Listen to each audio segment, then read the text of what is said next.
Joining us right now is Clement Oladele, the Commander, Federal Road Safety Corps, Ogun State Command. Excuse me. It's nice to have you join us right now. Good morning, Mike. Thank you. Good morning. Very good.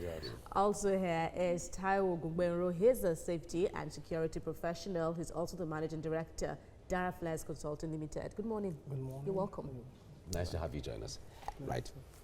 Let me begin with the Sector Commander, Ogun State. You're welcome once again, sir. Talking about this planned diversion, let's know the extent of preparations. Is it still Saturday? Yes. I think, good morning, Kemi. Good morning, viewers. I think for us in FRSC, especially in Ogun State, our job is well cut out for us. And we've asked ourselves critical questions, and about 6-7 questions. The first thing is that will there be diversion? Yes. And the diversion, will it affect traffic? Yes. Will people sleep in traffic? I'm not sure. Then how am I not sure? Because but maybe likely. No, it's not likely. Okay. People are not going to sleep in traffic because we prepared, and our preparation started from the experience we've gathered over time. This is not the first time we're doing diversion. There was diversion during the interchange, the Shagamu interchange. That was like about 2 years ago. Also, there was also diversion during when this long bridge was done. So this is something we're used to, and we're prepared. One of the things we've done is that also we've mobilized about 1,500 personnel, regular marshals, special marshals, to just join together and ensure that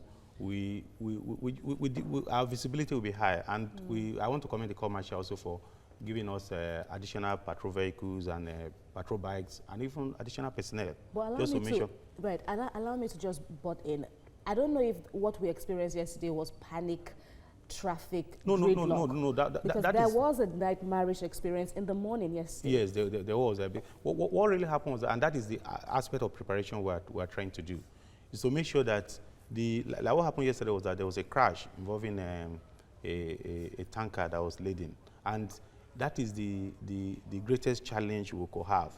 And the issue is that the moment there's a tanker or a truck that is stuck in the middle of the road, before our recovery team can get there to remove it, that is the only challenge you can have. But apart from that, we want to assure members of the public that there's going to be free flow of traffic. It might not be as free as it used to be, but definitely people will get to their destination. Okay, let me bring in Taiwo in here. The point there is, beyond the diversion on Lagos-Ibadan Expressway, when we look at the transport system in Nigeria, there's still a crude way of transportation. If you travel to New York or travel to even Johannesburg or something, you see modern transportation.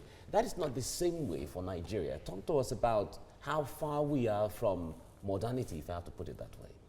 If you look at the transport sector, the major player are the road users, and there is high level of knowledge gap, because if you're adequately informed about what you need to know and what you need to do on the road, you tend to abide by the safety and security rules, the traffic rules on the road. So I think it's the attitude that we need to change. And if the attitudes must change, if we must have a positive behavior on the road, then the road users need to be adequately informed about their roles and responsibilities on the road. They need to be equipped with adequate skills on the road. Quite a number of people say that you learn on the job. You don't learn on the job, you grow on the job. If you learn on the job, someone that is not a surgeon cannot carry out an operation. So basically, all road users need to have adequate information.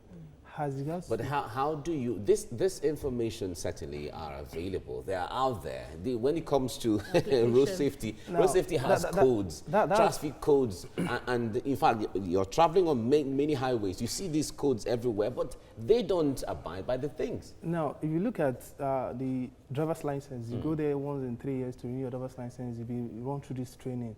Do you really need a training once in 3 years as a road user?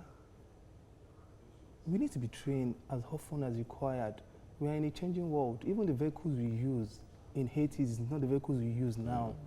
So road users need to be equipped with adequate information, updated information that they require to ensure safety and security on our road. Now, like for now, we have a seminar coming up tomorrow at Radisson Blue Ikeja. Yeah, but how many Nigerians will be able to attend that? Now, it's a continuous exercise. Now, if you look at the seminar, we put it together because we've identified the learning gap among the road users. So we've invited the Sector Commander of Road Safety in Lagos State, the Commissioner of Police, the Director of VIS, and the General Manager of LASMA, and they've been given a topic to make a paper presentation.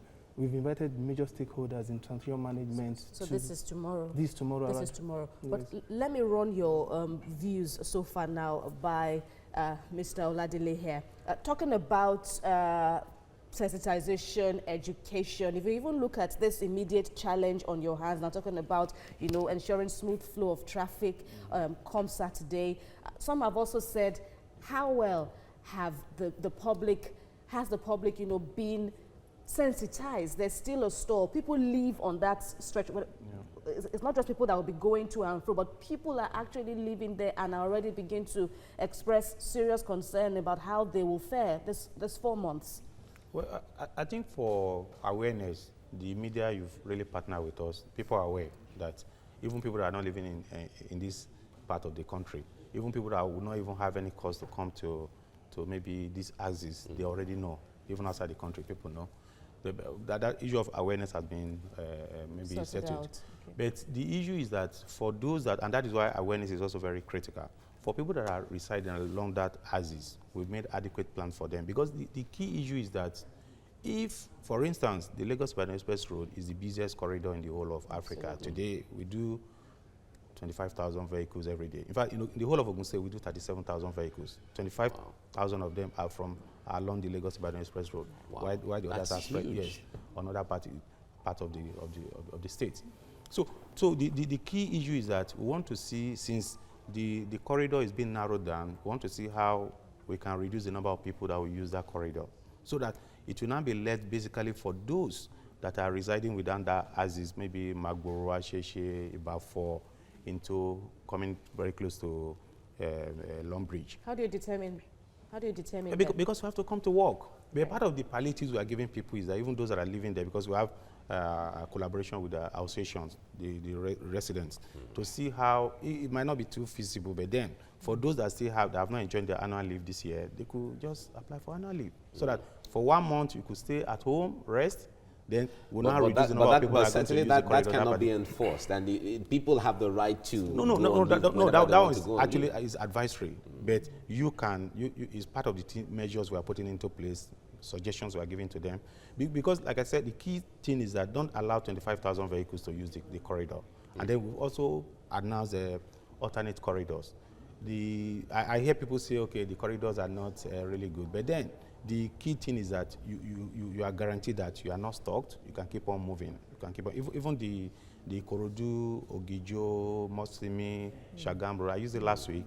It's just some sections, especially between the Mosimi depot to Ogijo, that is actually very bad. But other parts of the road. There's also the Ikorodu Mota to yes, which you can use, and then also the Abeokuta, Lagos, Itori for. Okay. I commend the government of Ogun State. They are also doing palliative work on it. All right, it's possible. Okay, thank you very much, Clement Oladele, for coming on the program this morning. Good morning, Ogungbenro. Thank you once again. Joining us, Clement Oladele. He's the Sector Commander of the Federal Road Safety Corps, Ogun State Command. He's here in the studio. It's nice to have you join us right now. Thank you.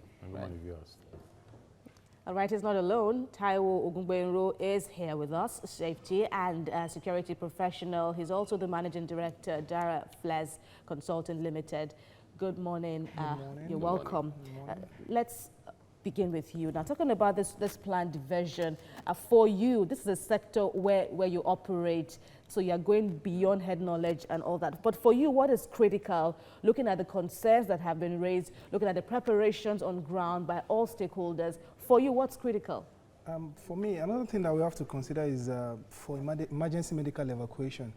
You know, like there's a connection between loot and usage in Ibadan. There are people that may require emergency medical attention that they may need to be transported from Lagos to loot to usage in Ibadan. So basically, what the security agency should also consider these factors by looking at how to accommodate people that need to be moved from Lagos to en route Oyo State for medical that will be passing through these roads. So because it's very critical, because the fact that there is people that need medical attention the next 3 hours and they couldn't get it, the person may pass on. So we have to consider this as well in our planning. Okay.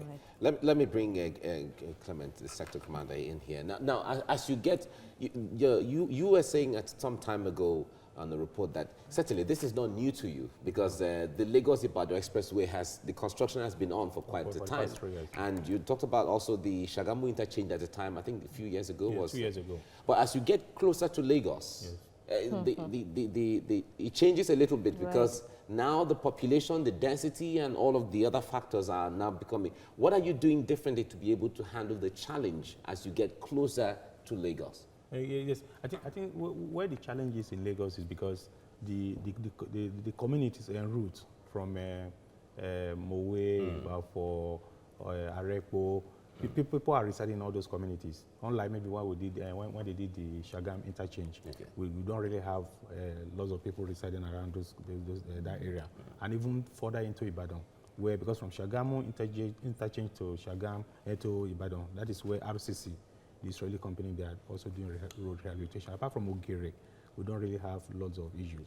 But the key thing there is that when you look at this corridor, the Lagos-Ibadan Express Road, for us in Ogun State, that is the corridor that has given us the greatest headache in terms of crashes and fatality. For instance, last year, of the 272 people that died in Ogun State, half of them were at construction points.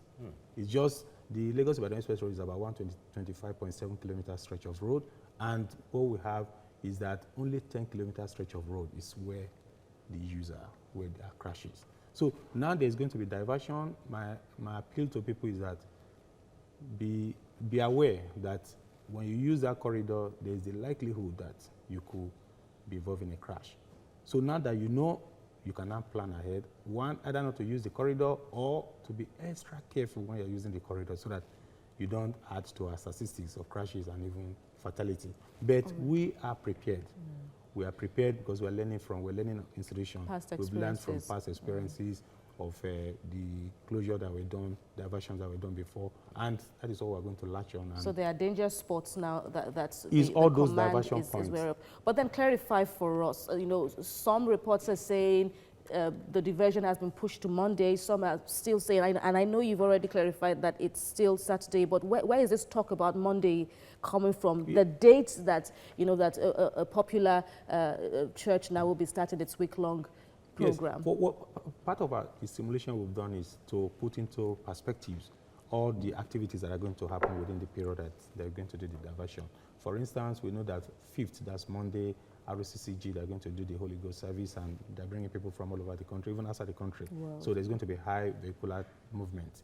Also, within this period also, between maybe 12 or 13, most likely, they might declare public holiday for Salah, and then there's going to be lots of people that are going to travel. So these are the perspectives that we put into place. So the community and some of these other interest groups, they're trying to push that, okay, let them just give consideration for it to be postponed. When I leave here now, we'll have another meeting with all the stakeholders just to make sure that we agree on a final day. But it doesn't really matter that we start tomorrow or we start on Monday.